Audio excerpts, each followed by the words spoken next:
Assalamualaikum warahmatullahi wabarakatuh. Shalom, Om Swastiastu, Namo Buddhaya, dan salam kebajikan bagi kita semua.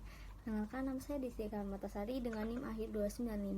Jadi saya akan menjelaskan secara singkat sejarah pembantaian Muslim Bosnia pada tahun 1992 sampai 1995. Bosnia-Herzegovina adalah salah satu negara terkecil di semenanjung Balkan, Eropa bagian tenggara. Islam masuk ke kawasan Balkan, termasuk Bosnia sekitar tahun 1389 ketika wilayah Balkan ada di bawah kekuasaan Turki Utsmani. Pada tahun 1918, Bosnia menjadi wilayah Yugoslavia. Akhir Perang Dunia Kedua menempatkan rezim komunis di puncak kekuasaan Yugoslavia. Mulai saat itulah umat Muslim Bosnia mengalami sekularisasi yang kuat.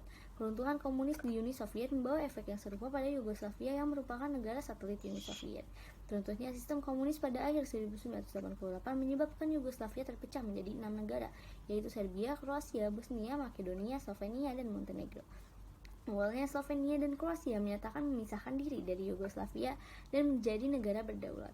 Selepas itu Yugoslavia menjadi negara yang senantiasa berubah, baik wilayahnya maupun populasinya. Menyusul Slovenia dan Kroasia, Bosnia melalui referendum tahun 1992 pun menyatakan pemisahan diri dari Yugoslavia dan menjadi negara berdaulat. Inilah yang memicu pembantaian rakyat Muslim Bosnia oleh bangsa Serbia pimpinan Slobodan Milosevic pada tahun 1992. Serbia berupaya mempertahankan kesatuan Yugoslavia. Etnis Serbia yang umumnya beragama Kristen Ortodoks ini ingin mendominasi pemerintahan, militer, dan administrasi negara. Milosevic berobsesi mewujudkan negara Serbia Raya yang bersifat monoetnis. Maka ia menentang habis-habisan berdirinya Bosnia-Herzegovina yang mayoritas Muslim dengan melakukan pembersihan etnis non-Serbia dan merebut wilayah dari Bosnia dan Kroasia. Negara Bosnia yang dideklarasikan pada tahun 1992 merupakan negara multi-etnis. Pada awal terjadinya perang di tahun 1992, warga negara Bosnia yang terdiri atas etnis Bosnia dan etnis Kroasia bersama-sama menghadapi serangan dari tentara Serbia. Namun ketika keadaan Bosnia mencapai titik kritis, etnis Kroasia di Bosnia dibantu negara Kroasia berkhianat dan berusaha merebut wilayah Bosnia yang tersisa 30%. Akibatnya Kroasia berhasil menguasai 20% wilayah Bosnia, sementara warga Muslim Bosnia hanya menguasai 10% wilayahnya. Tindakan ini menjadikan Muslim Bosnia terjepit oleh serangan dua musuh sekaligus. Ironisnya, dalam keadaan seperti ini, PBB dan negara-negara barat bersikeras mempertahankan embargo senjata pada Muslim Bosnia. Mereka menutup mata terhadap pembantaian besar-besaran yang terjadi di depan mata mereka. Dalam langkah majunya menguasai wilayah Bosnia, pasukan Serbia melakukan pembantaian massal pada Muslim Bosnia.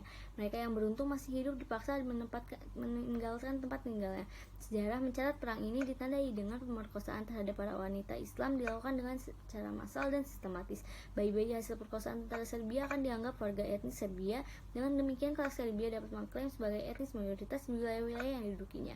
Pecahnya perang di Bosnia tidak luput dari perhatian para mujahidin yang baru saja berhasil menjatuhkan pemerintahan komunis di Kabul. 5 orang mujahidin dari Afghanistan segera bertolak ke Bosnia mengecek kondisi yang sebenarnya. Temuan para utusan tersebut di lapangan membenarkan terjadinya pembantaian terhadap kaum muslimin di Bosnia. Penyelesaian kasus dari sudut pandang hukum internasional, yaitu berlarutnya masalah yang terjadi di Bosnia ini membuat PBB dan beberapa organisasi internasional lainnya turun tangan. Usaha-usaha yang dilakukan antara lain, PBB menghimbau agar Serbia menarik pasukannya dari Bosnia, NATO mengirim pasukannya dan memaksa Serbia meninggalkan Bosnia, dan memaksa Serbia melakukan perundingan di Beograd yang diawasi oleh PBB. Kemudian perundingan Dayton 1 November 1995 di bawah pengawasan NATO, Amerika, dan PBB antara Serbia, Bosnia, dan Kroasia. Perjanjian ini disetujui di pangkalan udara Wright-Patterson di Dayton, Ohio. Hasil perundingan Dayton adalah yang pertama, Bosnia-Herzegovina tetap sebagai tunggal secara internasional. Ibu kota Sarajevo tetap bersatu di bawah Federasi Muslim Bosnia. Penjahat perang seperti yang telah ditetapkan Mahkamah Internasional tidak boleh memegang jabatan, pengungsi berhak kembali ke tempatnya, dan pelaksanaan pemilu menunggu perjanjian Paris. Kemudian, dampak yang diberikan dari konflik antara Bosnia dan Serbia cukup besar terhadap stabilitas keamanan global. Kasus ini juga merupakan bukti yang cukup nyata bahwa keinginan untuk memiliki power, memperluas itu untuk kekuasaan, serta menjajahi pihak yang powerless atau yang lemah itu masih ada. Kemudian analisis kasus perang Bosnia dapat diusut dan diperiksa oleh Mahkamah Pidana Internasional berkaitan dengan pelaksanaan hukum untuk mengadili para pelaku kejahatan dapat menggunakan yurisdiksi Mahkamah Pidana Internasional yang dalam perang Bosnia ini telah terbentuk Mahkamah Kriminal Internasional untuk bekas Yugoslavia atau yang bisa disebut ICTY. Proses pemeriksaan dalam mahkamah ini melalui 3 tingkatan, yaitu kamar pengadilan, kamar banding, dan kamar peninjauan kembali.